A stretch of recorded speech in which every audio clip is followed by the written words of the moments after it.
Tenía apenas 15 años cuando llegué a trabajar a la Hacienda San Rafael, donde las muchachas desaparecían una por una en medio de la noche. Nadie sabía a dónde iban. Nadie las volvía a ver. Y lo más espantoso era que nadie se atrevía a preguntar. La última que desapareció fue Lupita, una muchacha de mi edad que dormía en el catre de junto al mío. Una noche estaba ahí, respirando bajito en la oscuridad, y cuando desperté al otro día, su cama estaba vacía, las cobijas dobladas como si nunca hubiera existido. El silencio en ese cuarto era tan pesado que dolía. Las otras muchachas no decían nada, solo se persignaban y seguían trabajando como si nada hubiera pasado. Pero yo sabía que algo estaba muy mal en esa hacienda, algo que me iba a costar descubrir, pero que tenía que saber, porque tal vez yo sería la siguiente. Por favor, no olviden suscribirse al canal, dejar su like y un comentario contándonos desde dónde están escuchando esta historia. Tu apoyo significa mucho para nosotros. Mi nombre es Rosa Elena. Hoy tengo 78 años, pero esta historia comenzó cuando era solo una muchacha de 15 años que tuvo que dejar su casa para ir a trabajar de sirvienta en una hacienda que todos en el pueblo conocían, pero de la que nadie hablaba con claridad. Y lo que descubrí ahí, ay Dios mío, lo que descubrí cambió mi manera de ver el mundo para siempre. Para que entiendan bien cómo llegué a ese lugar y por qué una niña de 15 años terminó trabajando en una hacienda con fama tan rara, necesito contarles primero cómo era nuestra vida en Tehuacán, allá en el interior de Puebla. Eran los años 60 y mi familia vivía en la orilla del pueblo, en una casita de adobe con techo de lámina que se calentaba como horno en el verano. Éramos 5, mi madre doña Socorro, mis 3 hermanos menores y yo. Mi padre había muerto 3 años antes en un accidente en la cantera donde trabajaba. Una piedra grande se desprendió y lo aplastó. Así nomás, de un momento a otro, nos quedamos sin él. Mi madre nunca se recuperó de verdad. Trabajaba lavando ropa ajena, cosiendo para afuera, haciendo lo que podía para darnos de comer, pero no alcanzaba. Nunca alcanzaba. Nuestra casa tenía 2 cuartos no más. En uno dormíamos todos juntos en petates tendidos en el suelo. En el otro, que era cocina y sala y todo junto, teníamos un brasero de barro, una mesita chueca con 3 sillas y unos cajones de madera donde guardábamos los trastes y la poca ropa que teníamos. El piso era de tierra apisonada que mi madre barría 3 veces al día porque decía que la limpieza era lo único que nos quedaba de dignidad. Las paredes estaban rajadas, se metía el frío en las noches de invierno y el calor en el verano. Teníamos un solar chiquito atrás donde mi madre plantaba quelites, chiles y tomates cuando había agua. También teníamos 5 gallinas flacas que ponían huevos de vez en cuando. Yo era la mayor, así que desde que mi padre murió me volví la segunda mamá de mis hermanos. Me levantaba antes de que saliera el sol, ayudaba a mi madre a hacer tortillas en el comal, les daba de desayunar a los muchachos y los mandaba a la escuela. Después iba al pozo del pueblo a traer agua. Hacía 2 viajes con un cántaro de barro en la cabeza y otro en la mano. El camino era largo y el sol rajaba de verdad. Mis pies descalzos se acostumbraron al piso caliente, a las piedras filosas, al polvo que se levantaba con el viento. Los días se parecían todos: despertar temprano, trabajar todo el día, acostarse con hambre. A veces comíamos solo frijoles con tortilla y sal. Cuando había un poquito más de dinero, mi madre compraba un piloncillo o un pedacito de queso. Esos días eran fiesta. Mis hermanos se peleaban por el cacho más grande. Yo siempre decía que no tenía hambre para que ellos comieran más, pero sí tenía hambre. Siempre tenía hambre. Los domingos íbamos a misa. Era el único día que mi madre se ponía su vestido menos viejo y nos peinaba a todos con aceite de ricino. Caminábamos al centro del pueblo y entrábamos a la iglesia de San Francisco. Me gustaba ese rato de paz, el olor a incienso, las velas prendidas, el padre hablando en latín. Después de misa nos quedábamos un ratito en el atrio viendo a la gente pasar. Veía a las muchachas de mi edad con vestidos bonitos, zapatos lustrados, listones nuevos en el cabello. Yo traía mi único vestido, remendado en las rodillas, y mis guaraches viejos, pero nunca sentí envidia de verdad, solo una tristeza chiquita que se me quedaba en el pecho. Mi madre siempre decía: Rosita, tú eres mi fuerza. Sin ti esta familia se cae. Yo trataba de estar a la altura, de ser fuerte, de no llorar cuando tenía ganas. Pero había noches en que me acostaba en mi petate, mirando las vigas del techo donde colgaban las telarañas, y pensaba: ¿así va a ser mi vida para siempre? ¿Trabajar sin parar, comer poco, dormir cansada? Soñaba con cosas simples. Quería aprender a leer bien, no solo lo poquito que me había enseñado una maestra buena antes de que tuviera que dejar la escuela. Quería tener un vestido que no fuera de segunda mano. Quería que mis hermanos no pasaran hambre. Quería que mi madre sonriera otra vez, como sonreía cuando mi padre vivía. Pero, más que nada, quería que mi familia tuviera un poquito de paz, un poquito de descanso. Las vecinas de mi madre a veces conversaban en voz baja sobre muchachas del pueblo que se iban a trabajar a las haciendas grandes de la región. Decían que ahí pagaban mejor, que daban comida y casa, que una muchacha trabajadora podía hasta ahorrar algo para ayudar a su familia. Pero también había murmullos raros, cosas que no se decían completas. Ay, pero mira lo que le pasó a la hija de doña Chona. Sí, pobrecita, se fue a la hacienda San Rafael y ya no volvió. Dicen que las muchachas desaparecen de ahí, pero nunca explicaban bien qué significaba eso. ¿Desaparecían a dónde? ¿Por qué? ¿Se morían? ¿Se las robaban?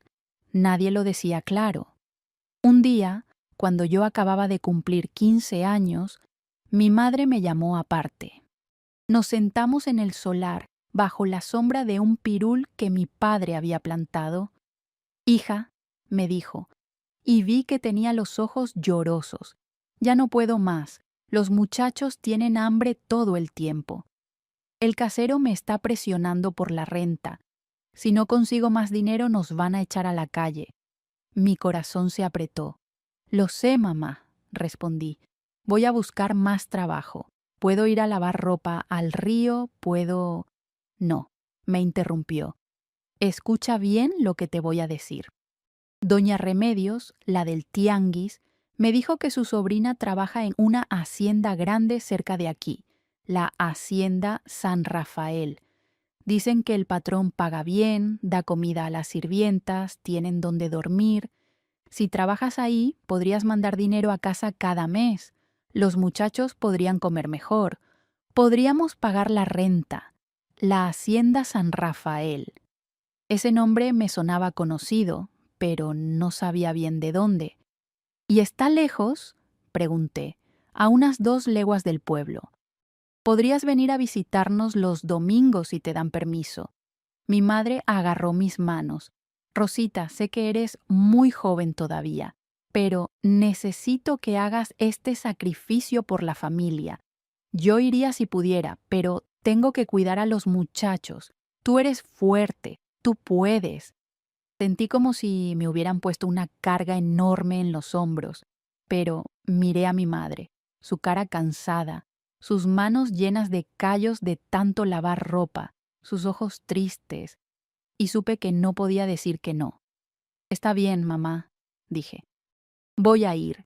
Voy a trabajar ahí y voy a mandar todo el dinero que pueda. Los muchachos no van a pasar hambre. Esa noche, acostada en mi petate, escuchando a mis hermanos respirar en la oscuridad, pensé, ¿qué será ese lugar? ¿Por qué la gente habla de él con esa voz rara? Pero traté de no pensar mucho. Tenía que ser valiente. Tenía que hacer esto por mi familia. 2 días después, muy temprano en la mañana, mi madre me ayudó a empacar mis pocas cosas en un morral viejo. Un vestido de cambio, un camisón remendado, mi cepillo de dientes de madera, un jabón de pasta. Eso era todo lo que tenía en el mundo. Mis hermanos se despertaron para despedirse. El más chiquito, Toñito, que tenía apenas 6 años, me abrazó fuerte llorando. «No te vayas, Rosita», decía. «¿Quién me va a contar cuentos en la noche?». Le prometí que iba a volver pronto a visitarlos, aunque no sabía si eso era cierto. Mi madre me persignó 3 veces, me dio su bendición y me dijo: «Que Dios te cuide, hija. Recuerda que eres una muchacha decente. Trabaja duro, no des problemas y manda dinero cuando puedas». Doña Remedios me llevó en su burro. Yo iba sentada en las ancas, agarrándome de su cintura, mientras el animalito caminaba despacio por el camino de tierra. El sol apenas estaba saliendo y el aire todavía estaba fresquito.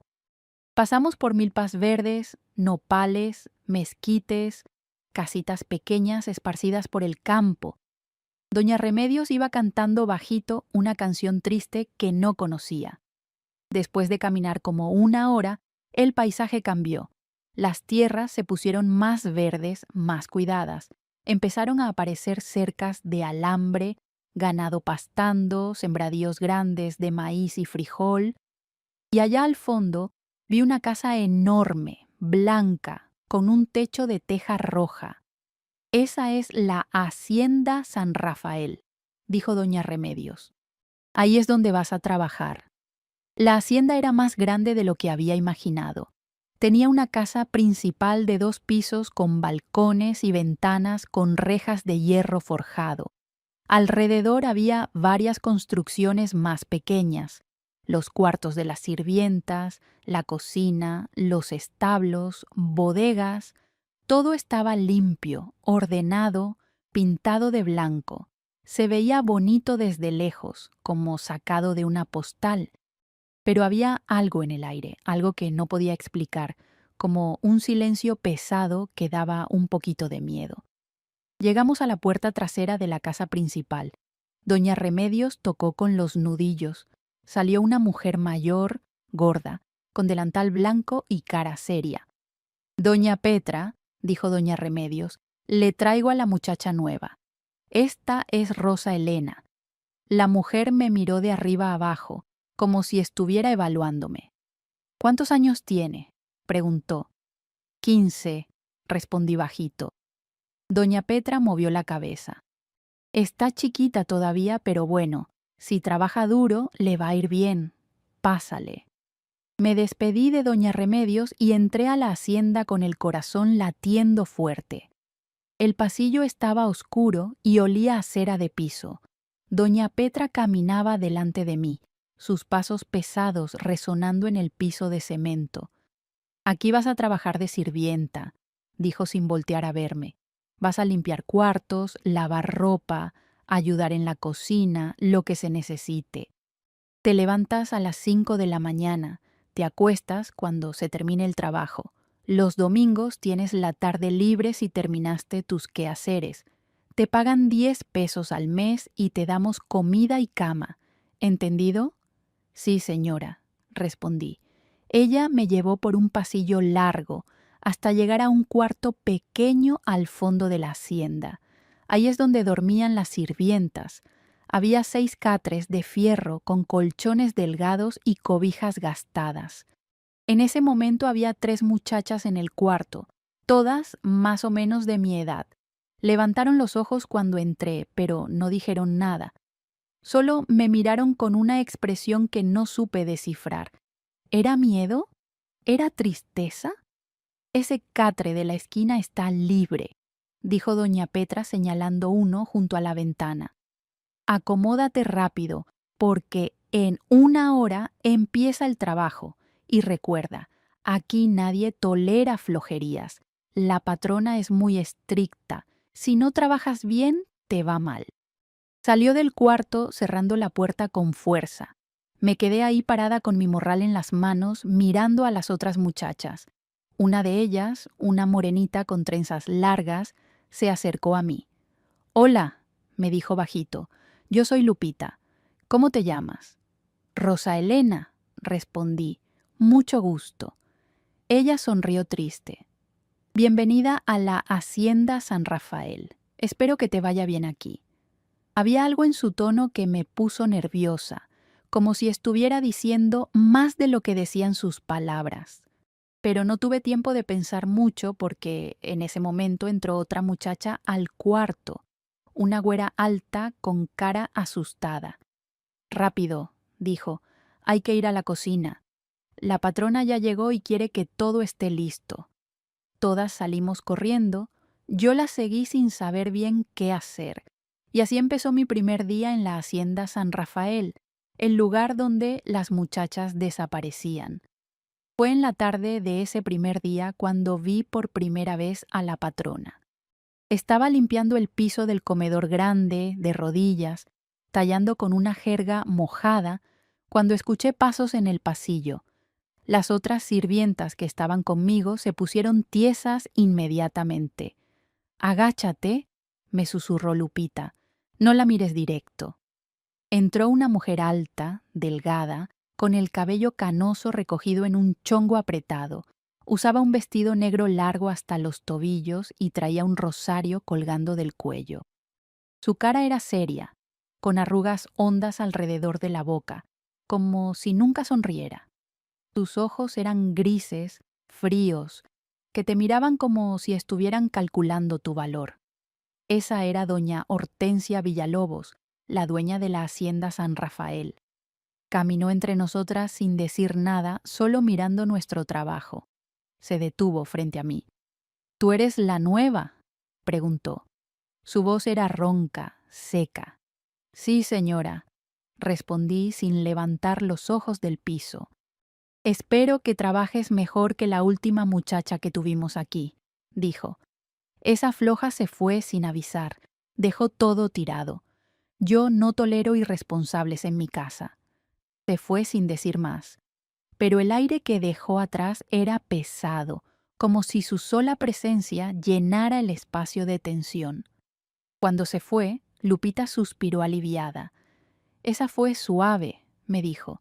«A veces se pone peor». Los días siguientes fueron agotadores. Me levantaba a las 5 de la mañana cuando todavía estaba oscuro. Doña Petra nos despertaba golpeando la puerta. «Arriba, muchachas. El día no espera».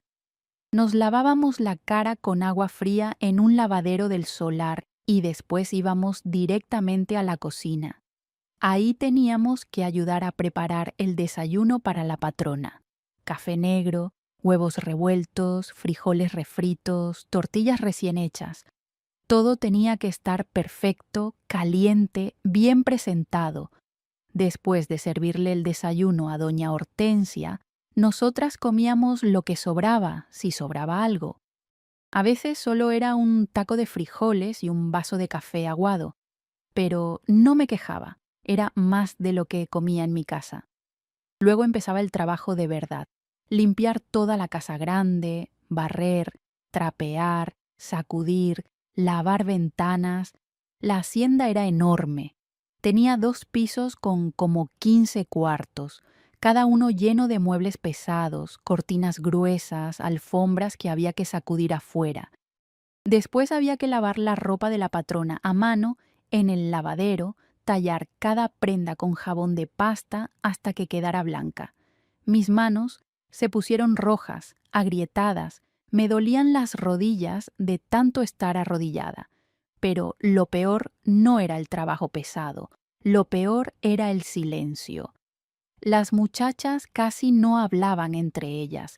Trabajaban con la cabeza gacha, los ojos tristes, como si cargaran un peso invisible. Cuando trataba de conversar, me respondían con monosílabos. Sí, No, tal vez. No sé. Era como si tuvieran miedo de decir algo de más.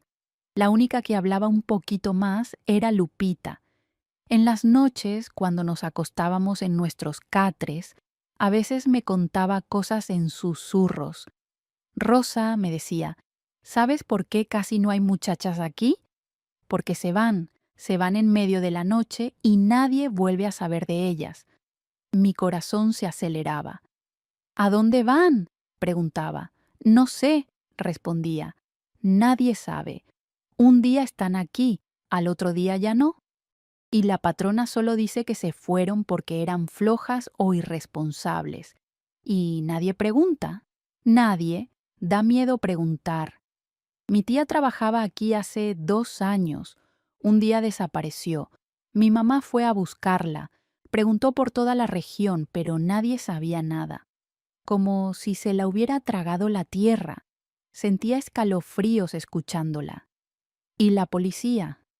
Lupita se rió amargo. La policía no se mete en asuntos de gente rica. Doña Hortensia tiene dinero, tiene conexiones. Nadie la va a cuestionar. Pasaron 2 semanas. Yo seguía trabajando duro, mandando cada peso que podía a mi madre. El trabajo era agotador, pero al menos comía todos los días y tenía donde dormir. Trataba de no pensar mucho en los murmullos sobre las desapariciones. Tal vez son solo chismes, me decía. Tal vez las muchachas nomás se fueron a trabajar a otro lado y no avisaron. Pero entonces pasó lo que me cambió todo. Una noche, como a las 2 de la mañana, me desperté con sed. Me levanté despacito para no despertar a las otras y fui a la cocina a tomar agua. Cuando regresaba por el pasillo oscuro, escuché voces. Venían del cuarto de doña Petra, que estaba junto al nuestro. Me acerqué despacio y puse la oreja contra la puerta. Eran 2 voces, doña Petra y otra muchacha que reconocí como Jacinta, una de las sirvientas. Estoy segura, decía Jacinta, su voz sonaba asustada. Esta noche vi que doña Hortensia salió de su cuarto y fue al cuarto de las muchachas. Se quedó ahí como 10 minutos. «Shh», respondió doña Petra, «no hables tan fuerte». «Pero, ¿qué hacía ahí?» «Ya sabes qué hacía», respondió doña Petra cansada. «Lo mismo de siempre, eligiendo». Mi corazón se detuvo. ¿Eligiendo qué? ¿Eligiendo a quién? Tenemos que sacar a la siguiente antes de que sea tarde, continuó doña Petra. ¿Ya hablaste con don Miguel? Sí, puede venir mañana en la noche. Está bien, prepara todo. Y recuerda, ni una palabra a nadie. Regresé corriendo a mi catre, el corazón latiendo como tambor. Me acosté temblando. ¿Qué significaba todo eso? Eligiendo a quién para qué, sacar a quién, a dónde. No entendía nada, pero sabía que algo muy malo estaba pasando en esa hacienda. Al día siguiente traté de actuar normal, pero no podía dejar de pensar en esa conversación. Miraba a las otras muchachas, tratando de descifrar quién sería la siguiente. Todas se veían igual de asustadas, igual de cansadas. Trabajábamos en silencio, como siempre, pero yo sentía que algo se estaba cocinando en el aire. Esa noche, cuando nos acostamos, no podía dormir. Me quedé despierta en la oscuridad, escuchando cada ruido. Y entonces, como a la medianoche, escuché pasos en el pasillo, pasos lentos, pesados. La puerta de nuestro cuarto se abrió despacio. Me hice la dormida, respirando bajito, pero miraba por entre mis pestañas. Era doña Hortensia. Entró al cuarto con una vela en la mano. La luz temblaba, haciendo que su sombra bailara en las paredes. Caminó despacio entre los catres, mirando a cada muchacha. Se detuvo junto al catre de Lupita. La miró por un rato largo. Después movió la cabeza y siguió caminando. Se detuvo junto a mi catre. Yo cerré los ojos fuerte, tratando de respirar normal, aunque mi corazón estaba a punto de salirse de mi pecho. Sentí su mirada sobre mí. Era como si sus ojos me quemaran. Después escuché un suspiro y siguió caminando. Finalmente se detuvo junto al catre de Jacinta. Se quedó ahí parada por un rato. Después salió del cuarto sin hacer ruido, cerrando la puerta despacito. Abrí los ojos. Estaba temblando toda. Miré hacia el catre de Jacinta. Ella también estaba despierta, mirando al techo, lágrimas bajando por su cara. Sabía que doña Hortensia la había elegido. Pero, ¿elegido para qué? Al día siguiente, Jacinta casi no habló. Trabajó como robot, los ojos rojos, las manos temblorosas. Yo quería preguntarle qué pasaba, pero no me atrevía. En la tarde, cuando estaba lavando ropa en el solar, vi que doña Petra se acercó a Jacinta y le dijo algo al oído. Jacinta se puso pálida, solo movió la cabeza. Esa noche, después de que todas nos acostamos, me quedé despierta otra vez, y como a las 11 de la noche, escuché que alguien se levantaba despacito. Era Jacinta. Se estaba vistiendo en la oscuridad, agarrando sus pocas cosas y metiéndolas en un morral. Después salió del cuarto sin hacer ruido. Me levanté y la seguí. Sabía que era peligroso, pero tenía que saber qué estaba pasando. La seguí por el pasillo oscuro, pisando despacito. Ella fue a la cocina. Ahí estaba doña Petra esperándola. También había un hombre viejo que no conocía, con sombrero de palma y cara arrugada. «Métete en la carreta», le dijo doña Petra a Jacinta.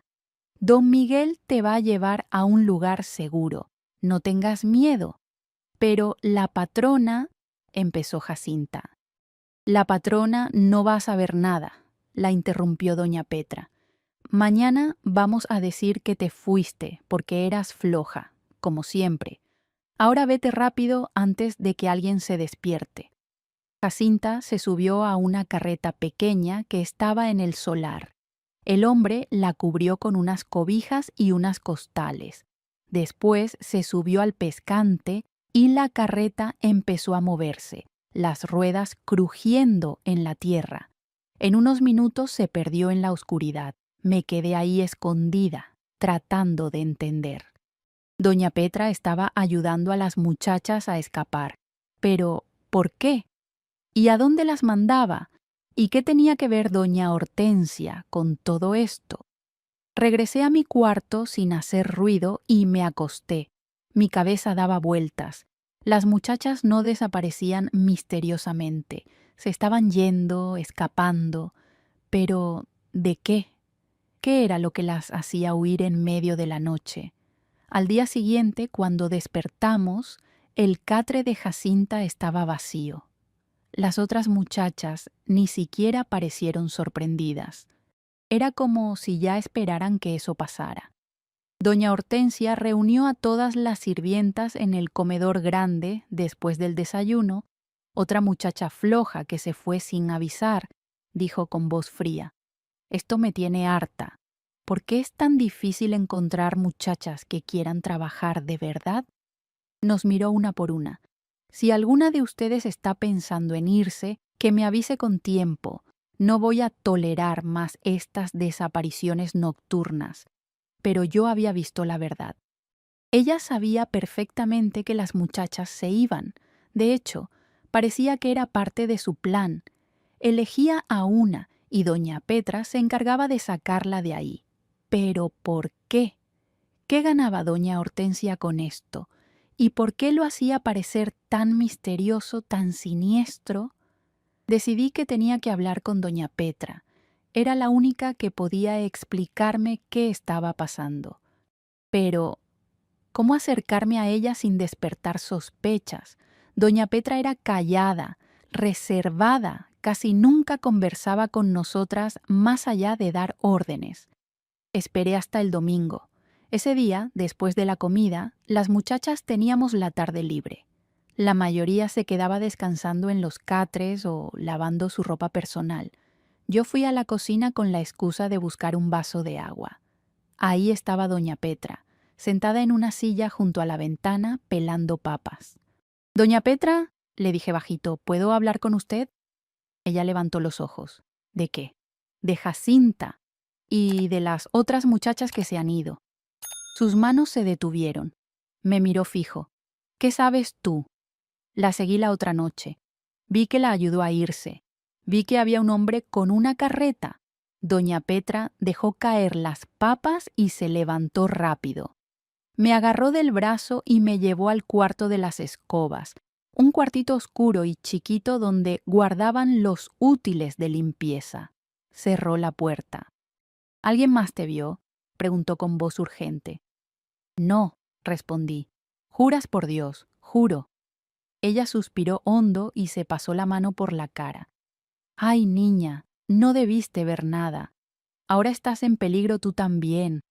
¿En peligro de qué?, pregunté, aunque ya sentía miedo. Doña Petra se sentó en una cubeta volteada. Escucha bien lo que te voy a decir y no se lo cuentes a nadie. ¿Entiendes? Nadie. Moví la cabeza. Ella empezó a hablar, su voz baja, cansada, como si estuviera confesando algo que había guardado mucho tiempo. Las muchachas que desaparecen de aquí no se van porque quieran. Se van porque yo las saco antes de que sea demasiado tarde. ¿Demasiado tarde para qué? Para que doña Hortensia las destruya completamente. Mi corazón se aceleró. ¿Cómo? Doña Petra me miró con tristeza. Doña Hortensia es una mujer enferma, niña, enferma del alma. Sufrió mucho en su vida y eso la volvió amargada, cruel. Disfruta viendo sufrir a las muchachas que trabajan aquí. Las humilla, las hace trabajar hasta que caen, las trata peor que a los animales. Y cuando ve que una ya está a punto de quebrarse, que ya no aguanta más, ahí es cuando empieza lo peor. ¿Qué hace? La encierra, la aísla, le quita la comida, le dice que es basura, que no vale nada, que su familia se olvidó de ella, hasta que la muchacha ya no puede más y se enferma, o se pone como loca, o... Dejó la frase en el aire. Yo sentía que el cuarto daba vueltas, por eso yo la saco, continuó doña Petra. Cuando veo que doña Hortensia ya eligió a su siguiente víctima, las saco de aquí en medio de la noche. Las llevo con gente que las ayuda, que les da trabajo en otro lado, lejos de esta hacienda del demonio. ¿Y por qué no le dice algo? ¿Por qué no avisa a la policía? Ella se rió amargo. ¿La policía? Niña, doña Hortensia tiene dinero, tiene poder. Nadie va a creerle a una sirvienta vieja contra ella. Y yo también tengo mis razones para quedarme callada. ¿Qué razones? Doña Petra me miró con los ojos llorosos. Hace muchos años yo también fui sirvienta joven aquí, y pasé por lo mismo que están pasando estas muchachas ahora. Doña Hortensia era diferente entonces, no tan mala. Pero, cuando su esposo murió, algo se rompió en ella, se volvió amarga, cruel. Yo me quedé porque no tenía a dónde ir. Con los años me volví su mano derecha, la única en quien confía. Y decidí usar esa confianza para salvar a las muchachas que puedo. La miré con respeto nuevo. Era una heroína callada, trabajando desde dentro para proteger a otras. Pero entonces, ¿por qué doña Hortensia finge que las muchachas se van solas? Porque le conviene. Ella sabe lo que estoy haciendo, pero no puede admitirlo sin admitir que ella es el problema. Entonces hace como que las muchachas son flojas, irresponsables, así su reputación no se mancha. Todo empezaba a tener sentido. El misterio de las desapariciones no era tan misterioso después de todo. Era un sistema donde doña Hortensia atormentaba a las sirvientas y doña Petra las rescataba antes de que fuera demasiado tarde. Y doña, ¿ya me eligió a mí? Todavía no. Pero te está observando. Por eso tienes que tener mucho cuidado. No hagas nada que la haga fijarse en ti. Trabaja duro, agacha la cabeza, no hables de más. Salimos del cuarto de las escobas. yo regresé a mi catre con el corazón pesado. Ahora sabía la verdad, pero eso no hacía las cosas más fáciles. Al contrario, ahora tenía que vivir con miedo, esperando el día que doña Hortensia me eligiera a mí también. Pasaron semanas. Traté de seguir el consejo de doña Petra. Trabajaba sin quejarme, no conversaba mucho, evitaba llamar la atención. Pero era difícil. Doña Hortensia parecía estar siempre observándome. Cuando limpiaba sus cuartos, sentía sus ojos siguiéndome. Cuando servía la comida, ella me miraba fijo, como evaluándome. Una tarde, mientras estaba trapeando el pasillo, me llamó. Tú, Rosa Elena, ven acá. Mi estómago se apretó. Fui a su sala, donde estaba sentada en un sillón grande leyendo la Biblia. Siéntate ahí, dijo señalando una silla frente a ella. Me senté en la orilla, las manos temblando. Llevas casi 2 meses aquí, dijo. ¿Te gusta trabajar en mi casa? Sí, señora, respondí bajito. Bien, porque a diferencia de las otras muchachas flojas que se han ido, tú pareces tener un poco de cerebro. Me miraba de esa manera que me daba escalofríos. Dime, Rosa Elena, ¿tú sabes leer? Un poco, señora. Mi madre me enseñó lo básico. Interesante. ¿Y te gustaría aprender más? Claro que sí, señora. Una sonrisa extraña apareció en su cara. Tal vez pueda enseñarte. Una muchacha que sabe leer vale más. Puede ayudarme con mis cuentas, con mis cartas. Sentí que me estaba poniendo una trampa, pero no sabía cuál. Gracias, señora. Es muy amable. Se levantó y caminó hacia la ventana. Sabes, continuó, todas las muchachas que han trabajado aquí me han decepcionado. Llegaban con buenas intenciones, pero después se volvían flojas, quejumbrosas. Se iban sin agradecer todo lo que hice por ellas. Era como si estuviera justificándose a sí misma. Yo les di casa, comida, trabajo, y así me pagan. Pero tú, Rosa Elena, tú eres diferente. Lo veo en tus ojos. Tienes hambre de algo más. No sabía qué responder. Ella se volvió hacia mí. Por eso te voy a cuidar especialmente. Vas a trabajar directamente para mí de ahora en adelante. Ya no limpiarás con las otras. Serás mi muchacha personal. Mi corazón se hundió. Eso era exactamente lo que no quería. Pero, ¿cómo negarme sin parecer desagradecida o sospechosa? Gracias, señora, es un honor. Desde ese día, mi vida cambió completamente. Ya no trabajaba con las otras muchachas. Ahora pasaba todo el día con doña Hortensia. La acompañaba a todas partes, le traía sus cosas, le leía en voz alta, escribía sus cartas cuando me lo pedía. Y poco a poco fui conociendo su verdadero carácter.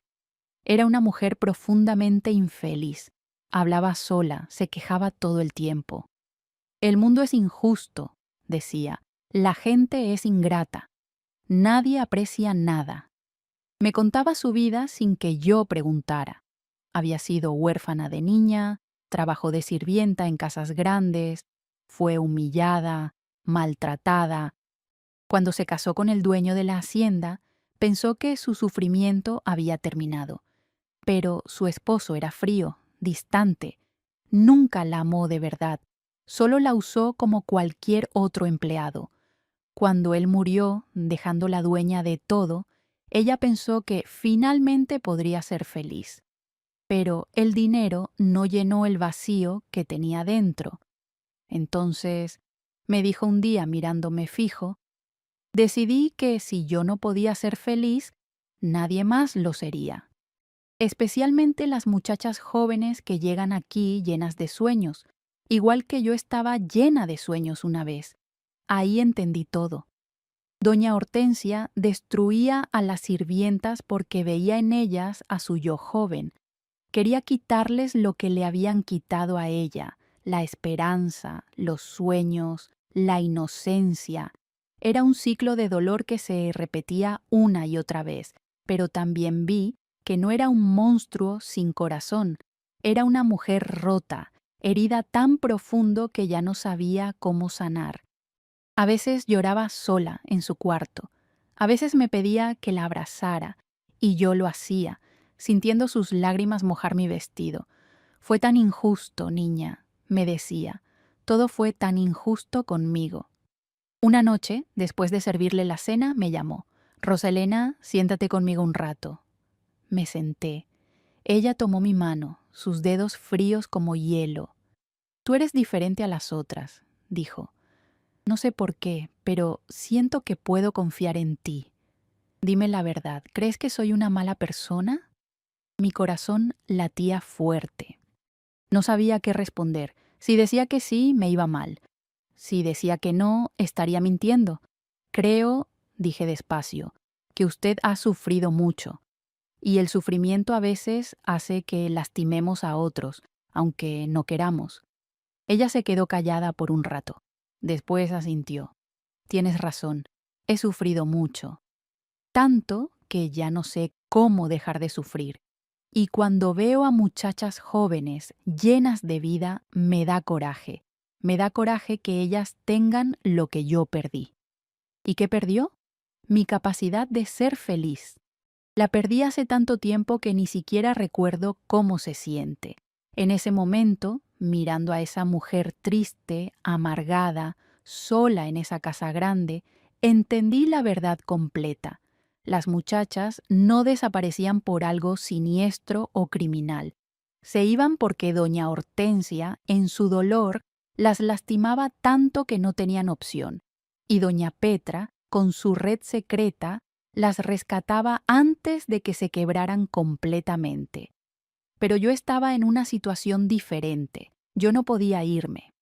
Doña Hortensia me había elegido como su confidente, su compañía. Si trataba de escapar, lo tomaría como traición personal. ¿Qué iba a hacer?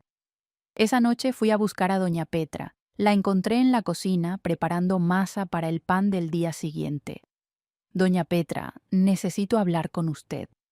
Ella me miró preocupada. ¿Qué pasó? Doña Hortensia me eligió, pero no como a las otras. Me quiere tener cerca. Ya no trabajo con las muchachas. Ahora soy su sirvienta personal. Doña Petra movió la cabeza. Eso es peor, mucho peor. Cuando te tiene tan cerca, es más difícil sacarte y va a lastimarte más porque te tiene más vulnerable. Tengo miedo. Ella me cuenta cosas, me hace preguntas. Siento que está tratando de entrar en mi cabeza. Doña Petra dejó la masa y se lavó las manos. Rosa Elena, necesitas ser muy inteligente. Ella está buscando a alguien que le dé lo que no tiene, compañía, entendimiento. Si logras darle eso sin perder tu propia mente, tal vez puedas cambiar algo aquí. ¿Cambiar qué? Cambiarla a ella.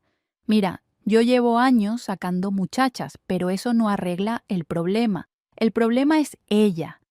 Si alguien pudiera hacerla ver que lo que hace está mal, que puede elegir ser diferente, tal vez podríamos parar este ciclo.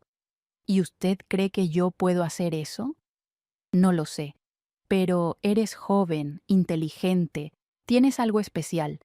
Ella ya te vio, ya confía en ti más que en nadie en años. Usa eso, no para manipularla, sino para ayudarla a sanar. Regresé a mi cuarto pensando en las palabras de doña Petra. ¿Podría realmente cambiar a doña Hortensia? Parecía imposible, pero ¿qué otra opción tenía? Los siguientes meses fueron los más difíciles de mi vida. Pasaba todo el día con doña Hortensia, escuchaba sus quejas, sus historias tristes, sus resentimientos. A veces era cruel conmigo, me gritaba, me decía que no servía para nada. Otras veces era casi cariñosa, me llamaba hija, me decía que era la única que la entendía. Pero poco a poco fui ganando su confianza. Le hacía preguntas sobre su vida, la escuchaba con atención real, no fingida. Y empecé a decirle verdades, no de manera agresiva, sino suave. Un día, cuando estaba quejándose de una muchacha que se había ido, le dije: Tal vez se fue porque extrañaba a su familia, como yo extraño a la mía. Me miró sorprendida. ¿Extrañas a tu familia? Mucho. Pienso en ellos todos los días. Nunca había pensado en eso, dijo despacio. Que ustedes también tienen familias, personas que las quieren. Otra vez, cuando me estaba regañando por algo pequeño, le dije, disculpe señora, pero estoy tratando de hacer mi mejor esfuerzo. Sé que no soy perfecta, pero estoy aprendiendo. Se quedó callada. Después suspiró. Tienes razón. Yo también fui sirvienta una vez. Debería ser más paciente. Eran cambios pequeños, casi imperceptibles, pero eran cambios. Doña Hortensia empezó a tratarme mejor. Y cuando trataba mejor a mí, empezaba a tratar mejor a las otras muchachas también. Ya no las elegía para atormentarlas, ya no entraba a su cuarto en las noches. Doña Petra me dijo un día, no sé qué le estás haciendo, pero sigue. Hace meses que no tengo que sacar a nadie. Pero el cambio más grande vino un año después de que empecé a trabajar ahí. Una noche, doña Hortensia me llamó a su cuarto. Estaba sentada en su cama, con una caja vieja de madera en las manos. Rosa Elena, quiero mostrarte algo. Abrió la caja. Adentro había fotografías viejas, cartas, unos juguetes pequeños. Esto era de mi hija, dijo bajito. No sabía que tenía una hija. Nadie sabe. Murió cuando era bebé. Apenas tenía 6 meses. Mi corazón se apretó. Lo siento mucho, señora. Ella empezó a llorar, lágrimas bajando por su cara arrugada. Cuando ella murió, una parte de mí murió también. Y desde entonces, cada vez que veo a una muchacha joven, pienso en cómo sería mi hija si hubiera vivido. Y me da un dolor terrible. Un dolor que no sé cómo manejar. Ahí estaba, la herida profunda que había estado infectando su vida todos estos años. Me senté junto a ella y la abracé. Ella lloró en mi hombro como niña. Todas esas muchachas que vinieron aquí, continuó, yo quería que fueran como mi hija. Pero cuando no lo eran, cuando eran ellas mismas y no la imagen que yo tenía en mi cabeza, me enojaba. Las lastimaba porque no podían ser lo que yo quería. Señora, le dije suave, ellas nunca pudieron ser su hija. Y está bien, su hija vivió su vida corta y se fue. Pero usted todavía está viva y puede elegir cómo vivir el tiempo que le queda. ¿Cómo? Perdonándose, dejando ir el dolor, tratando a las personas con bondad, como su hija querría que hiciera. Esa noche fue un punto de quiebre. Doña Hortensia no cambió de la noche a la mañana, pero empezó un proceso de sanación. Empezó a hablar más con las sirvientas, a preguntarles por sus vidas, sus familias, les subió el sueldo, les dio mejor comida, mejores condiciones. La Hacienda San Rafael dejó de ser un lugar de miedo y se volvió un lugar de trabajo digno. Yo me quedé ahí 2 años más. Con el dinero que gané, pude mandar a mis hermanos a la escuela. Mi madre logró salir de deudas. Y cuando finalmente decidí irme para estudiar en Oaxaca, doña Hortensia no solo me dejó ir, me dio dinero extra para mis estudios. Vas a hacer grandes cosas, niña, me dijo. Eres más fuerte de lo que crees. Me fui de la hacienda con el corazón agradecido, no por el dinero, sino porque había aprendido algo muy importante. A veces las personas que parecen malas no son malas de verdad, son personas heridas que no saben cómo sanar. Y si les das compasión en lugar de juicio, a veces pueden cambiar. Estudié para maestra. Me casé a los 24 años con un hombre bueno, Juan Ignacio, que me amó de verdad. Tuvimos 3 hijos. Les enseñé a ser compasivos, a tratar a todos con dignidad, a entender que cada persona carga su propia historia. Años después, cuando ya era mayor, volví a visitar la Hacienda San Rafael. Doña Hortensia tenía como 80 años. Seguía viviendo ahí, pero ya no trabajaban sirvientas. Había vendido la mayor parte de la tierra y vivía sola con doña Petra cuidándola. Cuando me vio, sus ojos se llenaron de lágrimas. Rosa Elena, mi niña, me abrazó fuerte. Gracias, me dijo, gracias por no darte por vencida conmigo, por enseñarme que todavía podía cambiar. Murió en Totrés, 2 años después. En su testamento, dejó la casa a doña Petra y dinero para crear una escuela para niñas pobres del pueblo. Su manera de pedir perdón por todo el daño que había causado. Hoy, a mis 78 años, cuando miro hacia atrás a ese tiempo en la hacienda, veo que las muchachas no desaparecían por algo misterioso o siniestro. Se iban porque no podían soportar el dolor que doña Hortensia les causaba. Y la verdad que descubrí no fue una verdad de terror, sino una verdad de humanidad, que el dolor no sanado se contagia, que la gente herida lastima a otros, pero que nunca es demasiado tarde para sanar. ¿Saben por qué decidí contar esta historia hoy? Porque todavía hoy veo personas que lastiman a otras no por maldad, sino por su propio dolor. Veo jefes que maltratan a sus empleados porque ellos fueron maltratados. Veo padres que son duros con sus hijos porque así los trataron a ellos. Veo un ciclo de dolor que se repite generación tras generación.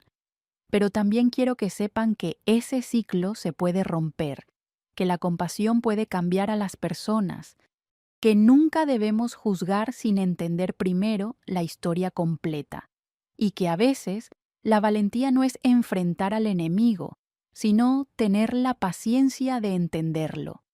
Si están escuchando esta historia y reconocen que ustedes también están lastimando a otros por su propio dolor, les digo, pueden parar, pueden elegir sanar, pueden pedir perdón y empezar de nuevo. Nunca es demasiado tarde. Y si están del otro lado, si son ustedes los que están siendo lastimados, les digo, tienen derecho a irse, a protegerse, a buscar ayuda. No tienen que quedarse en situaciones que los destruyen, pero si eligen quedarse y tratar de ayudar, háganlo con sabiduría, con límites claros, con amor propio. No se pierdan a ustedes mismos tratando de salvar a alguien más. La vida es complicada, las personas son complicadas. No todo es blanco o negro. A veces la persona que parece villana es la víctima de su propia historia, y a veces la mejor venganza contra la crueldad es la bondad. Yo era una muchacha de 15 años que llegó a una hacienda donde las muchachas desaparecían. Descubrí la verdad, que no desaparecían misteriosamente, sino que escapaban del dolor. Y decidí no escapar yo también. Decidí quedarme y ver si podía cambiar algo. Fue difícil, fue doloroso, pero al final valió la pena. Si llegaron hasta aquí es porque esta historia despertó algo en ustedes. Por eso ahora les pido una cosita. Si esta historia los conmovió, si los hizo pensar, si conocen a alguien que necesita escuchar este mensaje sobre compasión y sanación, dejen un comentario aquí abajo. Cuéntenme qué les pareció. ¿Alguna vez han conocido a alguien como Doña Hortensia? ¿Alguien que lastimaba a otros por su propio dolor? ¿Qué hicieron? Leo todos los comentarios y me da mucha alegría saber que mis historias tocan el corazón de ustedes. Y si todavía no se han suscrito a nuestro canal Historias de Abuelitas, hagan clic en la campanita ahí abajo para suscribirse y no perderse ninguna de nuestras historias. Siempre tenemos historias diferentes, historias reales de vida, de gente como nosotros, historias que enseñan, que inspiran, que nos hacen pensar. Recuerden, el dolor no sanado se contagia, pero la compasión también. Elijan ser luz en la oscuridad de alguien. Elijan ser la persona que rompe el ciclo. Elijan sanar en lugar de lastimar. Hasta la próxima historia, mis queridos. Que Dios los bendiga y los llene de sabiduría para entender que todos, absolutamente todos, estamos cargando alguna historia difícil y que un poquito de compasión puede cambiar el mundo entero.